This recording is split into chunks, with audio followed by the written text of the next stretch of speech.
روایتوں میں آتا ہے کہ ماں بچے سے کہے گی بیٹا ایک نیکی دے دو، میں نے تجھے پال پوس کے بڑا کیا، اپنے پیٹ میں 9 ماہ رکھے۔ بیٹا ماں سے کہے گا نہیں ماں میں آج تمہاری کوئی مدد نہیں کر سکتا۔ باپ سے بیٹا کہے گا ابا جان میری تکلیف میں آپ بے کل ہو جایا کرتے تھے، آپ نے میرے لیے 2 نوکریاں کی تھی، ابو بڑی پریشانی ہے، ابو جی کوئی ایک نیکی دے دو۔ روایتوں میں آتا ہے باپ بیٹے سے کہے گا بیٹا آج کے دن میں تمہاری کوئی مدد نہیں کر سکتا، وہ ایک دن آنا ہے جب ماں بھی ساتھ چھوڑ جائے گی، بیٹا باپ کا ساتھ چھوڑ جائے گا۔ ہاں اس دن ایک ہستی ہے جو اس دن بھی ساتھ دے گی، اس دن بھی ہماری مدد فرمائے گی۔ امام اہل سنت فرماتے ہیں ماں جب اکلوتے کو چھوڑے آ کہہ کے بلاتے یہ، باپ جہاں بیٹے سے بھاگے لطف وہاں فرماتے یہ ہیں، رنگے بے رنگوں کا پردہ دامن ڈھک کے چھپاتے یہ ہیں۔ ہاں ان کے ہاتھ میں کل کنجی ہے، مالک کل کہلاتے یہ ہیں۔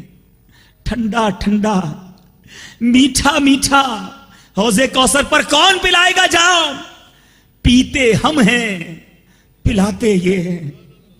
وہ پل صراط جو تلوار سے زیادہ تیز بال سے زیادہ باریک ہوگا، گناہگار کٹ کٹ کر جہنم میں گر رہے ہوں گے، اس پل صراط سے کیسے گزریں گے؟ کیونکہ میرے آقا اسی پل کے تو کنارے رب کی بارگاہ میں سجدہ کر کے رب سلم امتی کی صدائیں بلند کر رہے ہوں گے۔ امام اہل سنت کیا خوب فرماتے ہیں، سلم سلم کی ڈھارس سے پل سے پار چلاتے یہ ہیں، مرکد میں بندوں کو تھپک کے قبر میں اکیلے ہوں گے، وحشت ہوگی، گھبراہٹ ہوگی، ارے کوئی ماں باپ کوئی دوست یار یہ فرینڈ سرکل کوئی قبر میں نہیں آئے گا، ایک ہستی قبر میں بھی آئے گی۔ اعلیٰ حضرت لکھتے ہیں مرکد میں بندوں کو تھپک کر میٹھی نیند سلاتے یہ ہیں۔ کہاں کہاں کام آئیں گے آقا، کہاں کہاں کام آئیں گے۔ اعلیٰ حضرت لکھتے ہیں نا کہہ دو رضا سے خوش ہو خوش رہے، کیونکہ مجدہ رضا کا سناتے یہ ہیں۔ اے غلاموں تمہیں مبارک ہو، ہمیں ایسے آقا ملے ہیں جو ہمیں نہیں بھولے، مگر ایسا لگتا ہے کہ آقا کے غلام آقا کو بھول گئے ہیں، ان کی سنتوں کو بھول گئے ہیں، ان کی تعلیمات کو بھولتے جا رہے ہیں۔ نہیں، دیکھو انہیں مت بھولنا، ان کا دامن نہ چھوڑنا، آسیو تھام لو دامن ان کا، آسیو تھام لو دامن ان کا، وہ نہیں ہاتھ جھٹکنے والے، ان کا دامن مت چھوڑنا ورنہ کہیں کے نہ رہیں گے۔ آقا سے لو لگائے رکھنا۔ امام اہل سنت لکھتے ہیں نا انہیں جانا انہیں مانا، نہ رکھا غیر سے کام، للہ الحمد میں دنیا سے مسلمان گیا۔ تو یہ ہے درود پاک کا تحفہ، یہ ہے درود پاک کی برکت۔ پڑھتے رہیے درود پاک، حرز جاں بنا لیجئے۔ دنیا بھر میں کئی لوگ ایسے ہیں جو روزانہ بہت دیر ٹریول میں وقت گزارتے ہیں، یہاں بھی میٹرو ہے، بس ہے، واک ہے، لوگ سفر کرتے ہیں، ڈرائیو کرتے ہیں۔ اس ڈرائیونگ میں، اس سفر میں ہمارے پاس وقت ہوتا ہے، بدقسمتی سے دیکھا کہ اس وقت کو بھی لوگ کیسے یوز کرتے ہیں کہ چلو اتنی دیر میں بھی کچھ میوزک سن لیا جائے، کان اتنی دیر میں بھی حرام سے بھر لیے جائیں۔ ارے اگر اتنی دیر اللہ کا ذکر کر لیتے تو ساری زمین ذکر اللہ کی گواہ بن جاتی۔ اتنی دیر درود پاک پڑھ لیتے، دیکھو ایک درود پڑھنا کیسا کام آیا، اس غلام کو کیسا کام آیا کہ قیامت کے دن آقا نے وہ درود جو ہے وہ اس کے نیکیوں کے پلڑے میں ڈال دیا۔ یہ درود تو رحمتوں کی برسات ہے۔ تو میرے پیارے اسلامی بھائیوں، وقت لوگ بڑا کہتے ہیں کہ اپنے قیمتی وقت میں سے کچھ وقت دے دیجئے۔ سچی بات یہ ہے قیمتی وقت وہی ہے جو اللہ کے ذکر میں صرف ہو جائے۔ ارے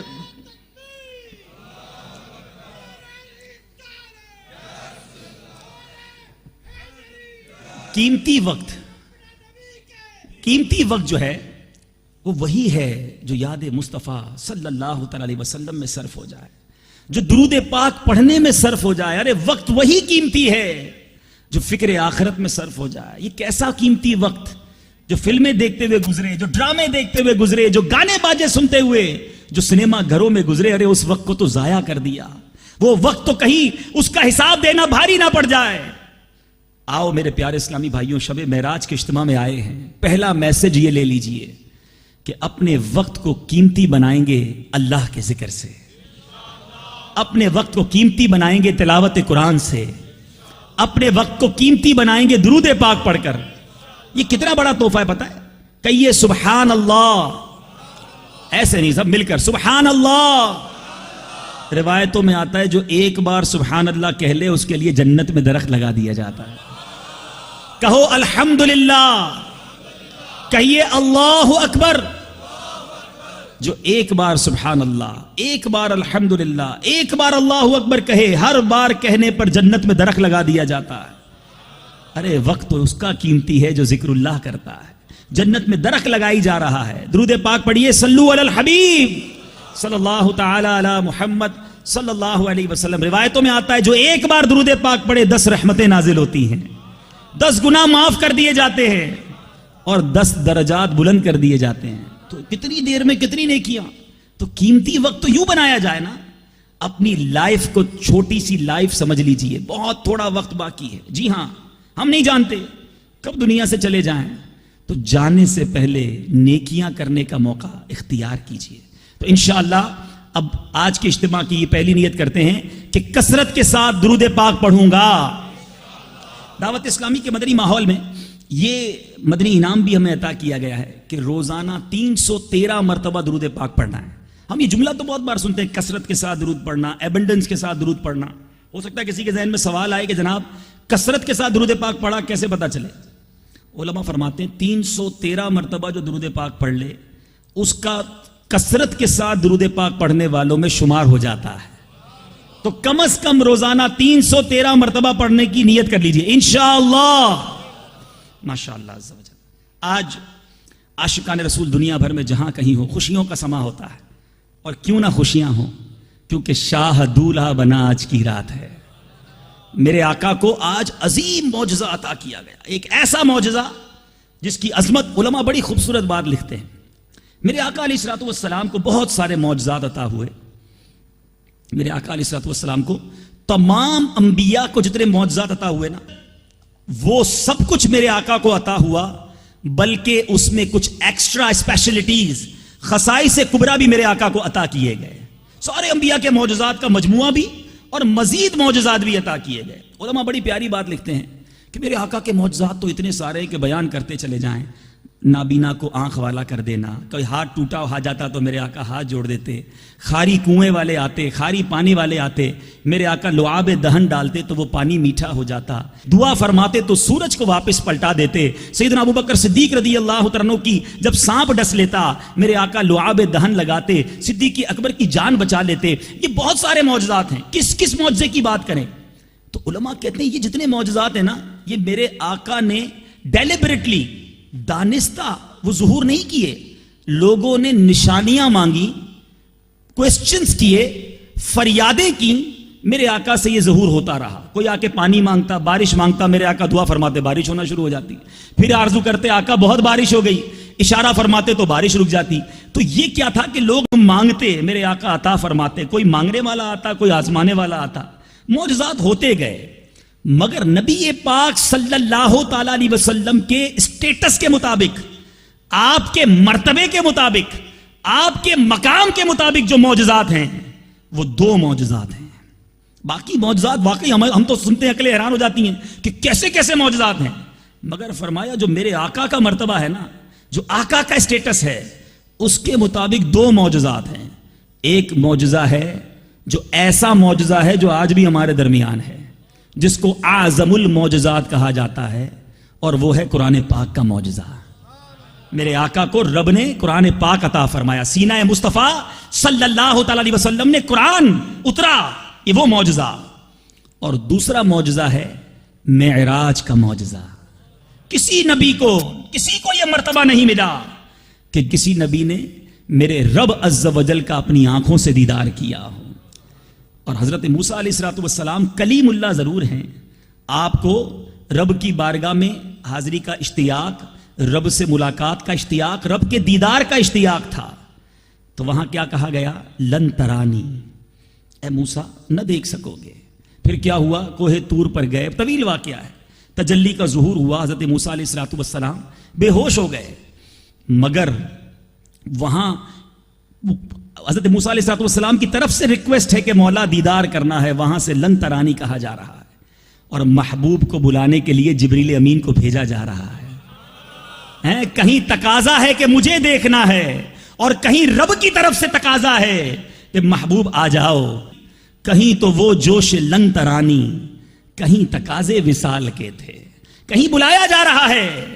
صلاۃ و سلام پڑھتے ہیں نا، کوئی بے ہوش جلووں میں گم ہے، کوئی فرق مطلوب و طالب کا سمجھے، کوئی کس کو دیکھا یہ موسیٰ سے پوچھے، کوئی آنکھ والوں کی ہمت پہ لاکھوں سلام۔ تو یہ مرتبہ ہے میرے آقا علیہ الصلوۃ والسلام کا۔ اچھا، یہاں ایک عقیدے کی بات، محبت کی بات امام اہل سنت سمجھا رہے ہیں، سمجھنے والے سمجھ جائیں گے۔ بڑی بات کی جاتی ہے علم غیب مصطفیٰ صلی اللہ علیہ وسلم پر۔ سب سے بڑا جو غیب ہے نا، سب سے بڑا غیب وہ رب عز و جل ہے، کسی نے نہیں دیکھا مگر محبوب کو دکھایا گیا۔ اعلیٰ حضرت بڑا آسانی سے سارا مسئلہ سولو کر دیتے ہیں۔ امام اہل سنت کی کیا بات ہے، کوزے میں دریا بند کر دیتے ہیں، فرماتے ہیں اور کوئی غیب کیا تم سے نہاں ہو بھلا۔ آقا اور کوئی غیب کیسے آپ سے چھپ سکتا ہے؟ اور کوئی غیب کیا تم سے نہاں ہو بھلا، آقا جب نہ خدا ہی چھپا تم پہ کروڑوں درود۔ رب عز و جل نے اپنا دیدار کروا دیا، پھر غیب کون سا باقی بچتا ہے؟ یا مصطفیٰ یا مصطفیٰ یا مجتبی بھر دیجئے کاسا میرا، رکھ لو بھرم کر دو کرم، سائل ہوں میں داتا تیرا۔ میرے نبی پیارے نبی ہے مرتبہ بالا تیرا، جس جا کوئی پہنچا نہیں پہنچا وہاں تلوا تیرا۔ جس جا کوئی پہنچا نہیں پہنچا وہاں تلوا تیرا۔ کیا خوب لکھتے ہیں امام اہل سنت، وہ خدا نے ہے مرتبہ تجھ کو دیا۔ اے غلاموں، ہمیں خوشی سے جھوم جانا چاہیے، ہمیں فخر ہے، ہم اللہ کے اس احسان پر رب کا شکر ادا کرتے ہیں کہ ہمیں مصطفیٰ کریم علیہ الصلوۃ والسلام کا امتی بنایا، ہمیں آقا کا دامن کرم دیا۔ کیسے آقا؟ وہ خدا نے ہے مرتبہ تجھ کو دیا، نہ کسی کو ملے نہ کسی کو ملا، کہ کلام مجید نے کھائی شہا، تیرے شہر و کلام و بقا کی قسم۔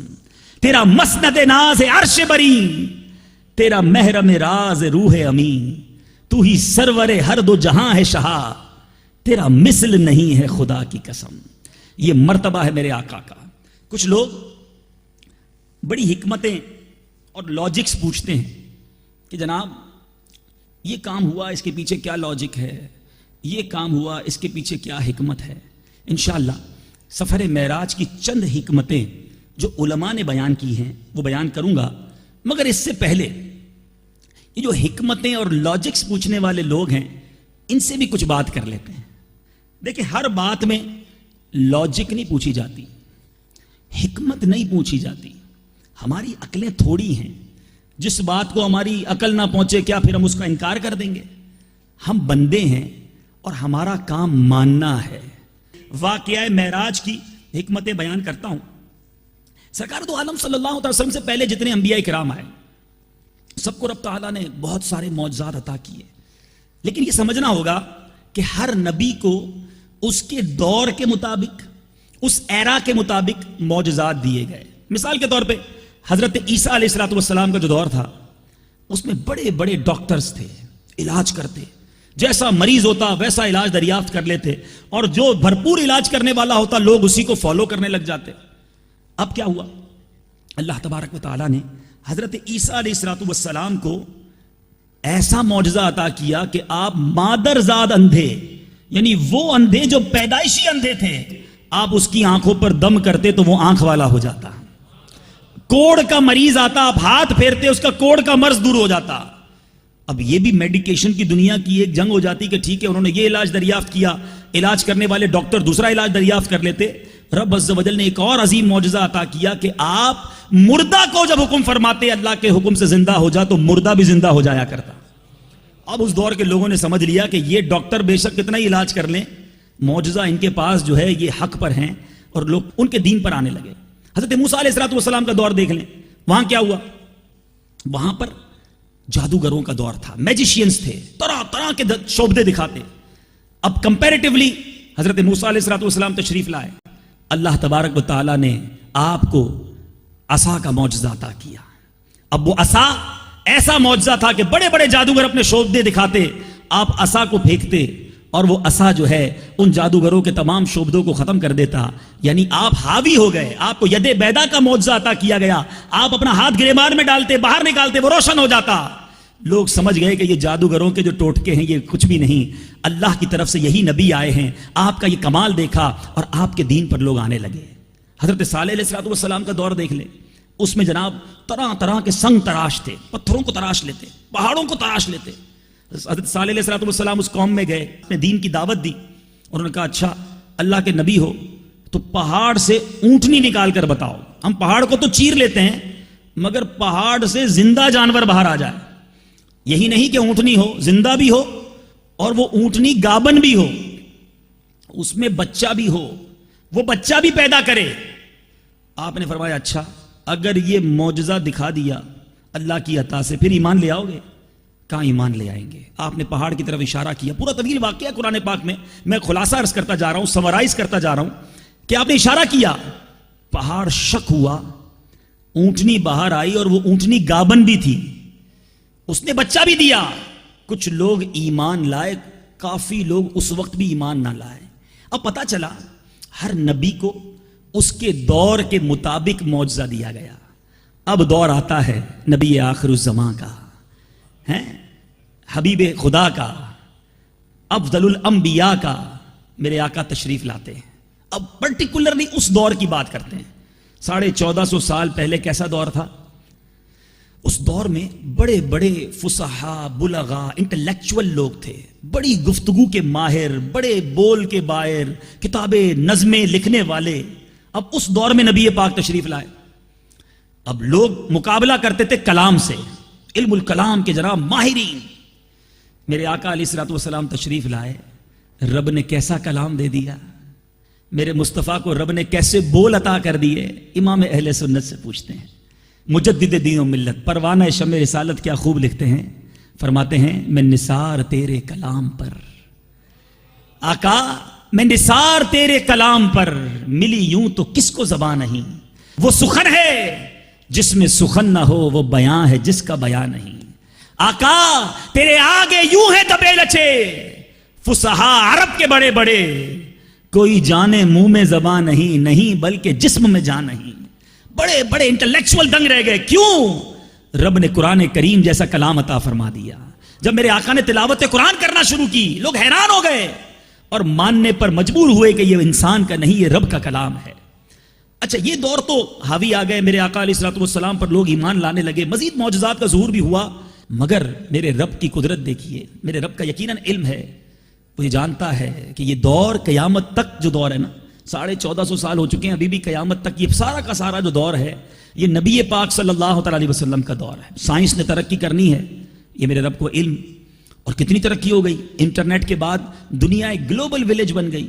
بڑے جناب سپر سونک طیارے آ گئے, بڑے فاسٹ ایئر کرافٹ آ گئے, اسپیس شٹلز بن گئیں, دنیا ہاتھوں میں آ گئی. ہو سکتا ہے بعد میں کوئی سائنسدان یا یہ جو لاجکس تلاش کرنے والے لوگ ہیں یہ کہتے کہ ٹھیک ہے جناب ہر نبی کو اس کے دور کے مطابق معجزہ ملا, اب تو سائنس نے اتنی ترقی کر دی, کیا اسلام کا اس کا بھی کوئی جواب ہے؟ کیا آپ کے پاس, آپ کے نبی علیہ السلام کے پاس سائنس کے مقابلے میں کوئی معجزہ ہے؟ اللہ اللہ, سائنس کتنی ترقی کیوں نہ کر جائے, میرے رب عز و جل نے جو معراج کی شب میرے نبی کو عطا فرمایا, وہ معجزہ عطا فرمایا. لوگ کہتے ہیں جناب ایئر کرافٹ ایسے بن چکے ہیں کہ آواز کی رفتار سے زیادہ تیز اسپیڈ سے سفر کرتے ہیں. جہاز نکل جاتا ہے, آواز بعد میں آتی ہے. مہینوں کا سفر دنوں میں, اب دنوں کا سفر گھنٹوں میں طے ہونے لگا ہے.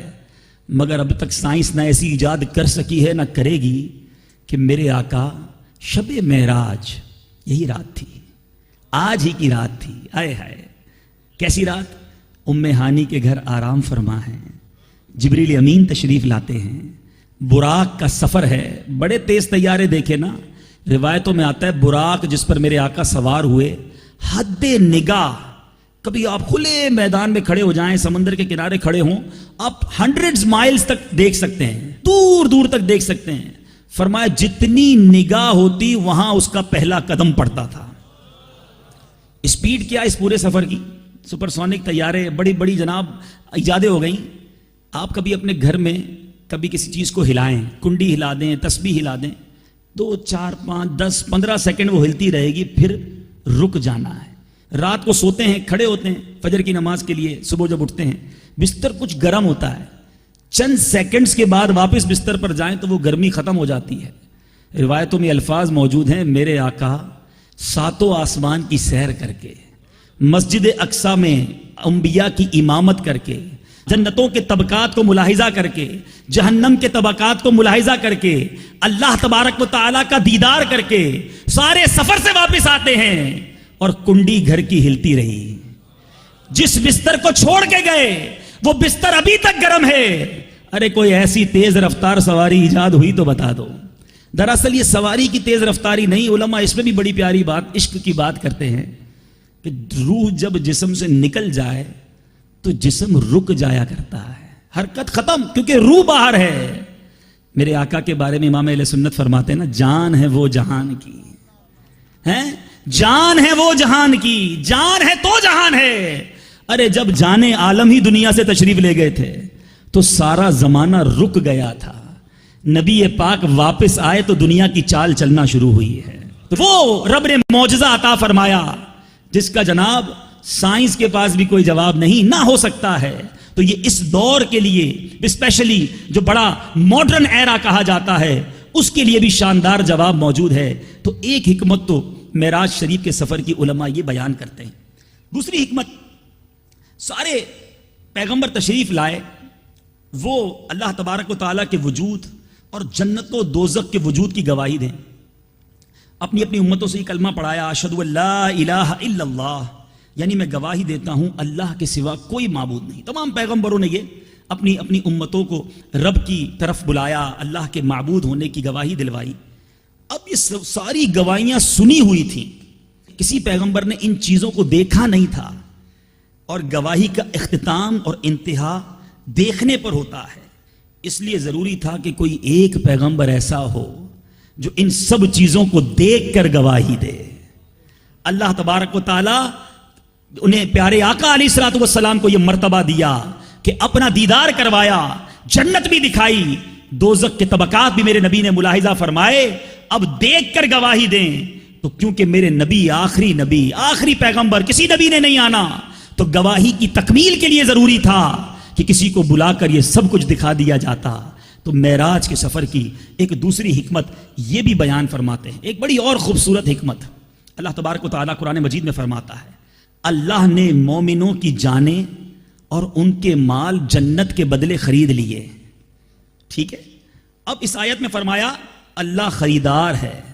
ٹھیک ہے, کن کا؟ جانوں اور مالوں کا, مومنین کے. اور مومن بیچنے والے ہیں اپنی جان اور مال اللہ کی بارگاہ میں جنت کے بدلے. تو اب ایک چیز ہوتی ہے بکنے والی, ایک چیز ایک بیچنے والا ہوتا ہے, ایک ہوتا ہے خریدار.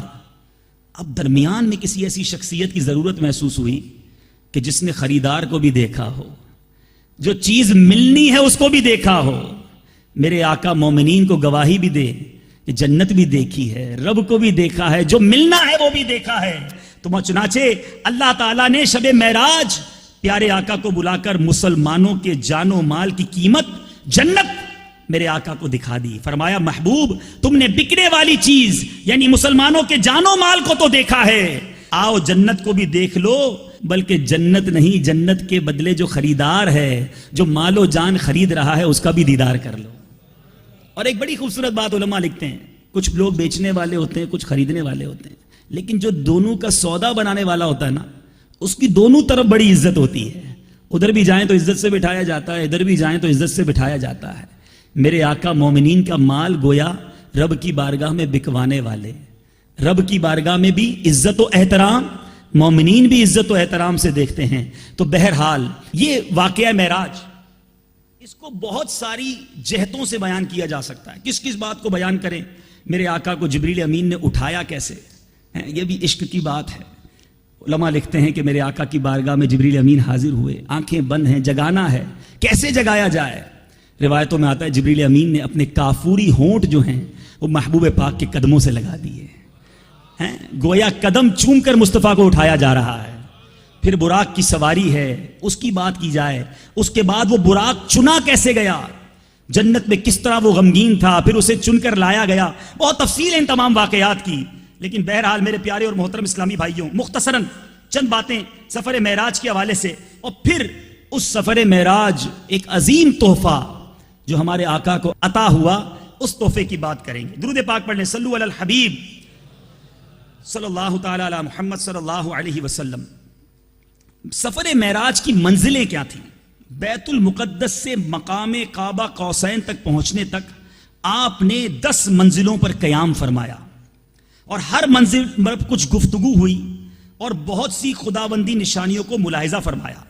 نمبر 1 آسمان اول، نمبر 2 دوسرا آسمان، تیسرا آسمان، چوتھا آسمان، 5واں آسمان، 6واں آسمان، 7واں آسمان، سدرۃ المنتہا، مقام مستوی جہاں آپ نے کلم قدرت چلنے کی آواز سنی، اور پھر عرش اعظم۔ یہ میرے پیارے اسلامی بھائیوں، میرے آقا نے وہ مقامات جو اس رات جو ہے وہ طے کیے، اور اس رات میرے پیارے اور محترم اسلامی بھائیوں، میرے آقا علیہ الصلوۃ والسلام کا شق صدر بھی ہوا۔ روایتوں میں آتا ہے گلے مبارک سے لے کر ناف اور اس سے کچھ نیچے تک شکم اقدس کو چیرا گیا، آپ کے قلب اطہر کو باہر نکالا گیا، اس میں انوار و تجلیات کو بھر دیا گیا۔ گویا ایک عظیم سفر کی تیاری ہے، رب کا دیدار کرنا ہے تو اس کی پریپریشن کرائی جا رہی ہے۔ آج اوپن ہارٹ سرجری کا زمانہ ہے، لوگ کہتے ہیں جناب اوپن ہارٹ سرجری ہوتی ہے، مریض بھی دیکھ رہا ہوتا ہے لیکن کچھ کٹنے سے درد بھی ہوتا ہے، اس کے بعد ٹانکوں کا نشان بھی ہوتا ہے۔ فرشتوں نے میرے آقا علیہ الصلوۃ والسلام کا 4 بار شق صدر کیا ہے، 4 بار یہ قلب اقدس اس کو جناب مزید انوار و تجلیات سے بھرا گیا ہے۔ کیا خوب اعلیٰ حضرت میرے آقا کے قلب اطہر کے بارے میں لکھتے ہیں، تو جو چاہے تو ابھی میل میرے دل کے دھلے کہ خدا دل نہیں کرتا کبھی میلا تیرا، کہ خدا دل نہیں کرتا کبھی میلا تیرا۔ اب معراج کے شب جو سفر شروع ہوا، تیاریاں، پریپریشن۔ آپ کے گھر بھی کوئی مہمان آتا ہے، جیسا مہمان ویسی تیاری کرتے ہیں۔ کچھ تو آرڈنری وزٹر ہوتے ہیں، کچھ اسپیشل وزٹر ہوتے ہیں، کچھ کی تیاری بڑے دنوں پہلے آپ کرتے ہیں، دن کٹ کٹ کے گزرتے ہیں، ارے اس کے وہ آنے والا ہے، اتنے دن باقی ہیں، اچھا گھر بھی صاف ہونا چاہیے، خوشبو بھی لگاتے ہیں، اچھے کپڑے بھی پہنتے ہیں۔ ذرا سوچئے تو صحیح، جب محبوب رب العالمین تشریف لے جا رہے تھے تو تیاریاں کیسی تھی، کس طرح جنت کو سجایا گیا، فرشتوں میں کیا شور و غوغا تھا۔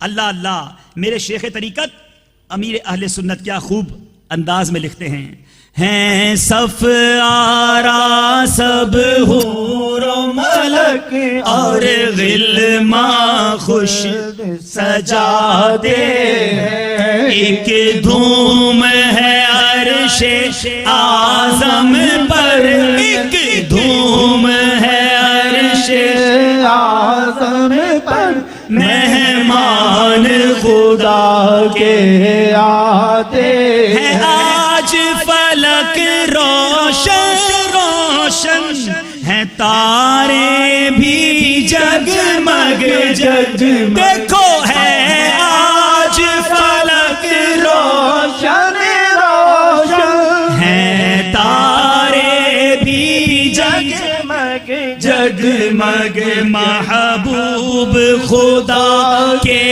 آتے ہیں، محبوب خدا کے آتے۔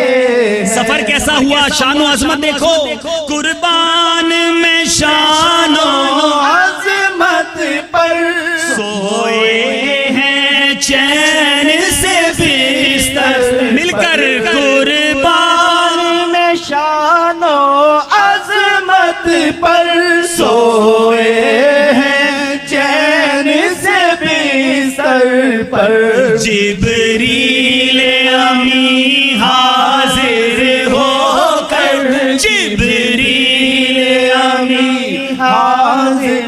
ہو کر معراج کا مژدہ سناتے ہیں، ایک دھوم ہے عرش اعظم پر، ایک دھوم ہے عرش اعظم پر، مہمان خدا کے آتے ہیں۔ سبحان اللہ سبحان اللہ۔ تو میرے پیارے اسلامی بھائیو، امام اہل سنت کیا فرماتے ہیں؟ کیسا انداز تھا؟ بلایا کس طرح گیا؟ تجلی حق کا صحرا سر پر، صلاۃ و تسلیم کی نچھاور، دو رویا قدسی پڑے جما کر، کھڑے سلامی کے واسطے تھے۔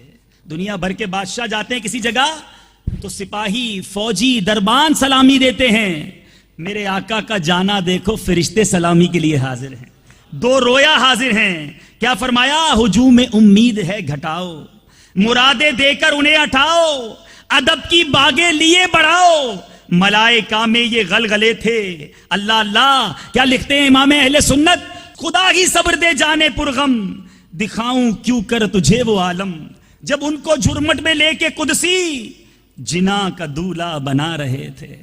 امام اہل سنت کا عشق دیکھو کیا فرماتے ہیں۔ یہ جو آج آسمان پر دیکھتے ہیں نا، جو یہ تارے بہت خوبصورت لگتے ہیں، ٹمٹماتے ہوئے چراغ لگتے ہیں، آسمان کا جوبن بڑھاتے ہیں۔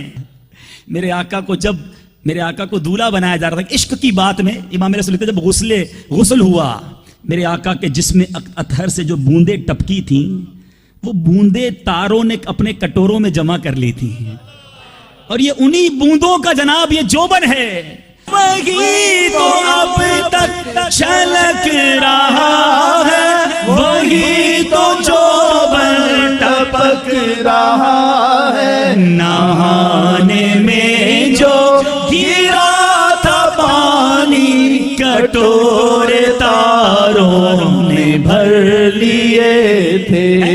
نہانے میں جو گرا تھا پانی، کٹورے تاروں نے بھر لیے تھے۔ امام اہل سنت کے عشق پر قربان۔ قصیدہ معراج میں کیا لکھتے ہیں؟ یہ چاند جو ہے اس پر ایک داغ نظر آتا ہے، جب بھی دیکھتے ہیں چاند بڑا خوبصورت ہے، مگر ایک داغ بھی ہے اس پر۔ اعلیٰ حضرت کہتے ہیں چاند تو نے بھی یہ غلطی کر دی، مصطفیٰ کریم جب عرش پر آئے تھے، آپ کے قدموں سے جو خاک لگی تھی وہ اٹھا لیتا، اپنے چہرے پر ملتا تو تیرے داغ بھی دھل جاتے ہیں۔ اور کس خوبصورت انداز میں لکھتے ہیں، ستم کیا کیسی مت کٹی تھی، کمر وہ خاک ان کے راہ گزر کی، ستم کیا کیسی مت کٹی تھی، کمر وہ خاک ان کے راہ گزر کی، اٹھا نہ لایا کہ ملتے ملتے یہ داغ سب دیکھنا مٹے تھے۔ تو ایسا سفر، ایسی تیاری، ایسی پریپریشن، کیوں؟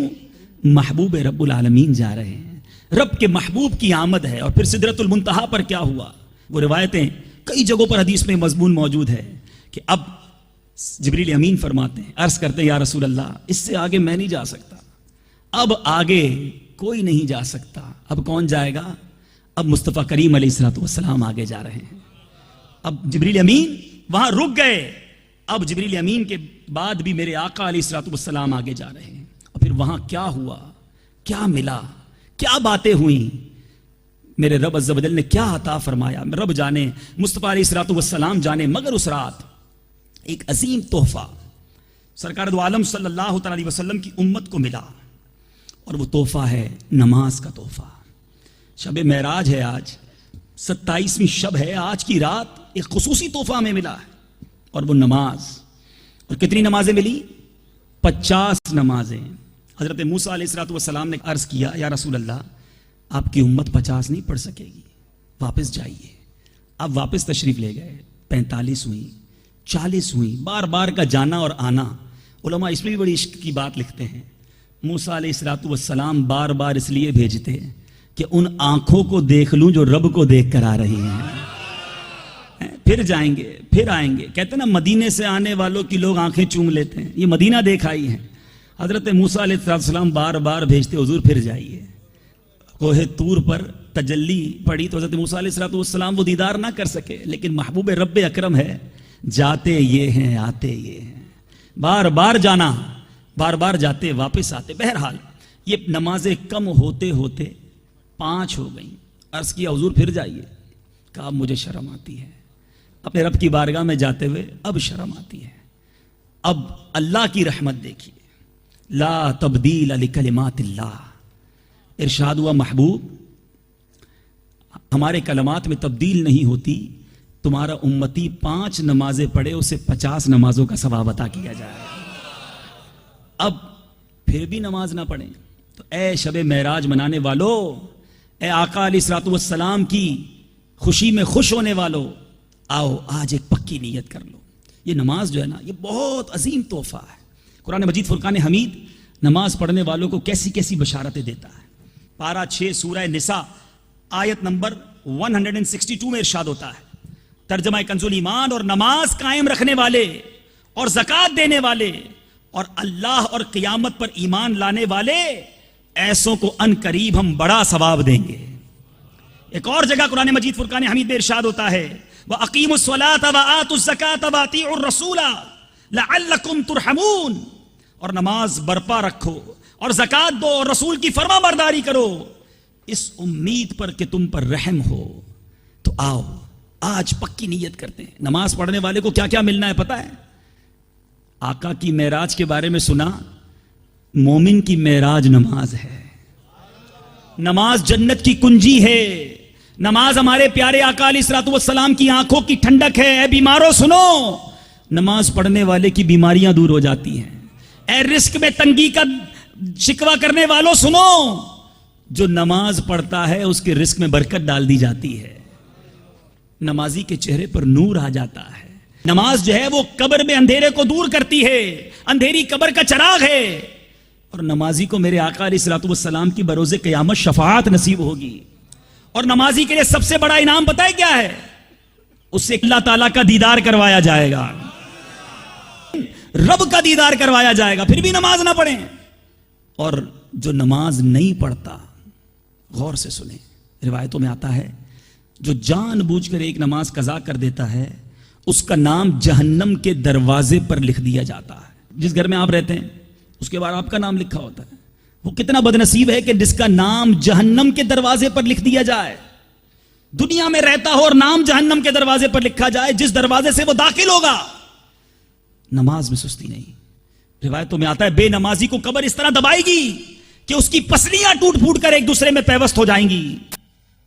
یہ بھی مضمون موجود ہے کہ بے نمازی کی قبر میں گنجا سانپ مسلط کر دیا جائے گا، جو نماز نہ پڑھنے کے سبب اسے قیامت تلک مارتا رہے گا۔ آؤ اے شب معراج کے اجتماع میں جمع ہونے والے ہزاروں عاشقان رسول اسلامی بھائیوں، یہ رات ہمیں ایک ریمائنڈر کال دیتی ہے۔ ارے یہی تو وہ رات تھی جس رات ہمیں نماز ملی ہے۔ آقا فرماتے نماز پڑھو میری آنکھوں کی ٹھنڈک ہے، اور آقا کا امتی نماز کے وقت اوندا سو رہا ہوتا ہے۔ ظہر اس لیے نہیں پڑھتا کہ جناب آفس پہ رش ہوتا ہے، فجر میں آنکھ نہیں کھلتی، عصر میں بڑا بیزی ہوتا ہوں، مغرب جناب بڑا ڈیفیکلٹ ٹائم ہے، رات عشاء کے وقت تھک بڑا جاتا ہوں۔ یہ غلام مصطفیٰ کا کام نہیں۔ اپنی نماز سے مت کہو مجھے کام ہے، اپنے کام سے کہو مجھے نماز پڑھنی ہے۔ نماز پڑھنے سے کام گھٹتا نہیں، اپنی رب کی بارگاہ میں سجدہ کرو۔ یہ کیسے پوسیبل ہے کہ میں نماز نہیں پڑھتا تو مجھے رزق مل رہا ہے، اور میں نماز پڑھوں گا تو میرا رزق کم ہو جائے گا؟ ارے نماز پڑھو، رزق میں برکت آ جائے گی۔ تو وقت پر نماز ادا کرنے کی آج ہم سب نے پکی نیت کرنی ہے۔ اور نماز کے جو فضائل ہیں، ارے نماز کے فضائل تو بیان کرتے چلے جائیں۔ میرے آقا علیہ الصلوۃ والسلام کی ایک حدیث پاک سنیے۔ میرے آقا موسم میں سرما، خزاں کا جو موسم ہوتا ہے، ونٹر، اسپرنگ میں جب بہت سارے پتے جھڑتے ہیں، ایک بار تشریف لائے، درختوں کے پتے جھڑ رہے تھے، آپ نے ایک درخت کی ٹہنی کو پکڑا اور اس کو ہلایا، بہت سارے پتے جھڑے۔ تو پیارے آقا علیہ الصلوۃ والسلام نے فرمایا اے ابو ذر، میں نے عرض کیا رسول اللہ صلی اللہ علیہ وسلم میں حاضر ہوں۔ ارشاد فرمایا بے شک جب کوئی مسلمان اللہ عز و جل کی رضا کے لیے نماز پڑھتا ہے تو اس کے گناہ ایسے جھڑتے ہیں جیسے اس درخت کے پتے جھڑ رہے ہیں۔ تو نماز تو ایک ایسی نعمت ہے۔ ایک اور بڑی پیاری مثال دی، گناہ ہم سے ہو جاتے ہیں، خطائیں ہم سے ہو جاتی ہیں، مگر نماز کو تو تھام کے رکھیں۔ میرے آقا علیہ الصلوۃ والسلام کو فرماتے ہوئے سنا، حضرت سیدنا ابو ہریرہ رضی اللہ عنہ راوی ہیں، تمہارا کیا خیال ہے اگر تم میں سے کسی کے دروازے پر ایک نہر ہو اور روزانہ 5 مرتبہ اس نہر میں وہ غسل کرے, گھر کے باہر ایک نہر اور اس میں روزانہ 5 بار غسل کرے, تو کیا اس کے جسم پر میل کچیل بچے گا؟ صحابہ کرام نے عرض کی بالکل نہیں بچے گا.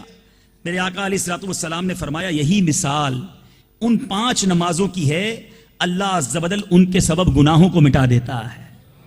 نمازوں کے درمیان میل لگ جاتا ہے نا, تو اس اللہ کی رحمت کی نہر میں غسل کر لو, انشاءاللہ یہ میل دور ہو جائے گا. تو آج پکی نیت کرنی ہے جو یہاں موجود اور وہ لوگ جو اس وقت مدنی چینل پر یہ اجتماع دیکھ رہے ہیں دنیا بھر میں, آئیے پکی نیت کیجئے. شب معراج آج ہمیں نماز کا تحفہ ملا, آج کے بعد ہماری کوئی نماز قضا نہیں ہوگی. ایسا نہیں, ایسا بلند نعرہ بلند کرے کہ شیطان دور بھاگ جائے, آج کے بعد ہماری کوئی نماز قضا نہیں ہوگی. اچھا, جتنی نمازیں قضا ہوئی ہیں وہ پڑھنی پڑیں گی. کسی کا قرض دیر سے دو تو پہلے تو قرض دیر سے دینے کی معافی مانگنی ہے اور قرض بھی دینا ہے. خالی معافی مانگنے سے قرض معاف نہیں ہو جاتا. توبہ کیا کرنی ہے؟ یا اللہ جو نمازیں نہ پڑھ سکے قضا کر دی, اس کی ہمیں معافی عطا فرما, مگر نماز ہم پر پڑھنی ہے, ہمیں پڑھنی ہے جو قضا ہو گئی. تو اب اس کا کیلکولیشن کر لیں, اس کا حساب کریں اور تھوڑی تھوڑی اس طرح پلان کر لیں کہ نماز ادا کریں. تو یہ بھی نیت کر لیں جس کے ذمے جو قضا نماز باقی ہے وہ بھی ادا کروں گا ماشاءاللہ. اب اس رات میرے آقا علیہ الصلوۃ والسلام نے جہنم کے طبقات کو بھی ملاحظہ فرمایا. اب ان جہنم کے طبقات میں میرے آقا علیہ الصلوۃ والسلام نے کچھ لوگوں پر عذاب ہوتے ہوئے دیکھا. کیا ہوا؟ دیکھا ایک قوم پر آپ کا گزر ہوا, اس کی شرمگاہ پر آگے پیچھے چیتڑے لپٹے ہوئے تھے, وہ حیوانوں کی طرح کانٹے دار زقوم اور جہنم کے پتھر کھا رہے تھے. آپ نے فرمایا یہ کون لوگ ہیں؟ جبرائیل نے عرض کی یہ وہ لوگ ہیں جو اپنے مالوں کی زکوٰۃ نہیں نکالتے تھے. اے وہ لوگوں جن کو اللہ نے مال و دولت سے نوازا ہے اور زکوٰۃ نہیں دیتے. اچھا, کچھ لوگ زکوٰۃ دیتے ہیں تو اپنی طرف سے کیلکولیشن کر لیتے ہیں, اندازن نکال دیتے ہیں. نہیں, کسی عالم دین سے, کسی مفتی صاحب سے رجوع کیجئے, اپنی پوری انکم, پراپرٹی, اپنے ایسٹس بتائیے. کیا پتا آپ کی کیلکولیشن ہی غلط ہو. پراپر زکوٰۃ نکالنا ہم پر ضروری ہے. تو اپنی زکوٰۃ پوری نکالنے کی بھی آج نیت کریں کہ انشاءاللہ اب اپنی پوری زکوٰۃ نکالیں گے, اور جن کی باقی ہے وہ بھی ادا کریں. چلیں, زکوٰۃ کی بات چلی ہے تو دعوت اسلامی تبلیغ قرآن و سنت کی غیر سیاسی عالمگیر تحریک, جس کا مدنی کام آپ کے سامنے ہے, دعوت اسلامی دنیا بھر میں کس بڑے پیمانے پر دین کی خدمت کر رہی ہے. مدارس ہوں, جامعات ہوں, مساجد ہوں, مراکز ہوں, جناب زلزلوں میں لوگوں کی خدمت کرنا ہو, سیلابوں میں فلاحی کام کرنا ہو, کس شعبے میں دعوت اسلامی اپنی خدمتیں نہیں دے رہی. غیر مسلموں کو مسلمان کرنا ہو, بلکہ یہ جو مدنی چینل جس پر آپ یہ سلسلہ دیکھ رہے ہیں, کروڑوں روپے تو اس پر اخراجات ہوتے ہیں دعوت اسلامی کے. تو مہینے آ رہے ہیں جس میں لوگ اپنی زکوٰۃ, اپنے عطیات, اپنے ڈونیشنز نکالتے ہیں. تو میں آپ سب سے گزارش کرتا ہوں اپنے غریب رشتہ داروں کا بھی خیال رکھیں, اپنے مسلمان پڑوسیوں کا بھی خیال رکھیں, اور اس کے بعد آپ کے سامنے دعوت اسلامی کا اتنا بڑا کام ہے تو اپنی دعوت اسلامی کو مت بھولیے گا. سنتوں کے اس عظیم کام میں ہمیں آپ کے مالی تعاون کی بھی ضرورت ہے, تو ضرور اپنی زکوٰۃ اور اپنے عطیات بھی دعوت اسلامی کو انشاءاللہ آپ نے دینا ہے. اسی طرح میرے پیارے اسلامی بھائیوں, عرض یہ ہے کہ دعوت اسلامی کے مدنی قافلے, اب جب ہم نے انشاءاللہ پیارے آقا علیہ الصلوۃ والسلام کی سنتوں پر عمل کرنے کی نیت کر لی ہے, تو اب یہ بھی نیت کریں کہ انشاءاللہ دعوت اسلامی کے مدنی قافلوں میں سفر کرتے رہیں گے, اجتماعات میں شرکت کرتے رہیں گے, مدنی چینل دیکھتے رہیں گے. کیونکہ ہم بعض اوقات نیتیں تو بڑی کر جاتے ہیں, نمازوں کی نیت پہلے بھی بہت کی ہیں, گناہ سے بچنے کی نیتیں پہلے بھی بہت کی ہیں, لیکن پھر کیا ہوتا ہے, وہی فرینڈ سرکل, وہی برا ماحول, اور پھر ہم گناہوں میں مبتلا ہو جاتے ہیں. تو آج تمام اسلامی بھائی یہ نیت کریں کہ انشاءاللہ عز و جل اب پابندی کے ساتھ, آپ جہاں جہاں سے آئے ہیں, آپ کے قریب ہر جمعرات دعوت اسلامی کے مدنی حلقے ہوتے ہیں, پھر اسی طرح ہمارے مدرسۃ المدینہ بالغان ہیں, مدنی چینل آپ کے گھروں میں آ رہا ہے, مدنی قافلے سفر کرتے ہیں دنیا بھر میں, جہاں ناظرین ہمیں دیکھ رہے ہیں, اپنے آپ کو اس مدنی ماحول کے ساتھ باندھ لیجئے.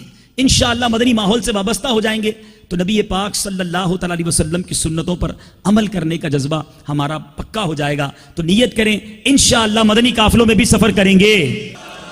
اللہ تعالی ہم سب کو عمل کی توفیق عطا فرمائے. صلو علی الحبیب. تیرے اعمال کا بدلہ تو جہنم ہی تھا, میں تو جاتا مجھے سرکار نے جانے